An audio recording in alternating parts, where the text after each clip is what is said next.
Welcome back to Whiteboard Wednesday. I'm Mike Cromwell. Brian DeVault. If you've been tuning in, we've been talking about project management and specifically the 8 tenets of a successful project management plan. Your team's been knocking the cover off the ball. Netrio's seen an influx of demand over the last, it's been going on, but it's going on at a 45-degree angle, and your team hasn't missed a beat. So we're going through the 8 tenets of why your team kicks ass, or in other words, said the 8 tenets of a successful project management plan. So today we're talking about communication. So Brian, walk us through, I think everybody knows what communication is, but in the context of a successful project management plan, walk us through what the components are. Right. And this subject can get kind of dry when you're sticking to project plans and project charters and project budgets and Gantt charts and project status reports and all those things. But the formal methods of communications, the PSRs, project status reports, PPs, project plans, Gantt charts, those things are absolutely critical to keeping the project on schedule, on budget, and successful. And so they have to exist in any successful project management program, project management office.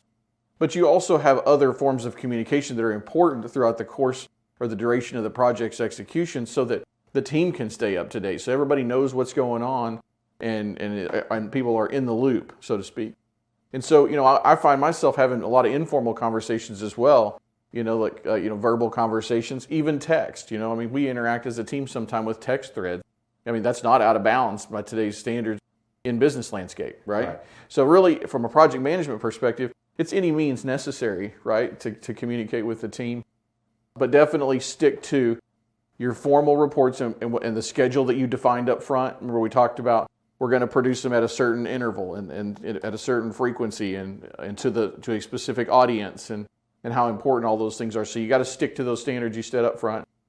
Create those standards in the form of templates, right? So they're reusable products that you could, that people understand how to consume and digest. And then obviously this stuff is going to be reusable in our next phase, which is turnover to long-term support. And so we want to make sure that any documentation we're producing as we're design building architecture, it's kind of like a house. You start with a blueprint, and then the blueprint becomes your reference once the house is built, right? And so we want to move these into that last phase as well, and then archive them for reference. And when you talk about the communication aspects, you're talking not only about your team, but also the client and any third parties that are involved, right? Absolutely. This applies to everybody. You're not just holding yourself to a standard here. You have to hold everybody involved in the project to that same standard. Your goal as the PM or the PMO or whatever you want to phrase it is to capture this information and make sure it stays in these formats and make sure that the team receives these standardized communications. And on that note, because different organizations that your team supports in these project management plans has different preferred methods of communications themselves, and third parties do as well. So it's really taking an omni-channel approach to the communication, because what you've got to be able to do is understand what the preferred method is and how you're going to communicate something so that it gets a fast response. Is that for sure? Yeah, and something that you picked up on there. Part of a project manager's role is understanding his team. So, if you're a member of my project team, I may know that I'm going to have better luck communicating with you if I use text or if I use IM or something like that, because I know that you manage your email in a very structured way.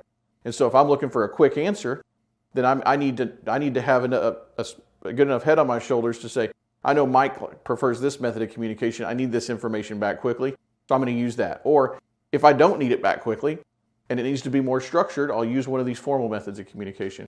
So it's introducing a little bit of emotional intelligence in there as well to understand the team, how they operate, and what's going to be the most effective. It sounds like we get some interdependencies here too, because memorializing who's doing what, how to contact them early in the project management plan probably enables you to do this step a lot more effectively. That's right. It becomes a fluid part of the execution of the project. Right. So next week we're going to talk about the handoff to long-term support.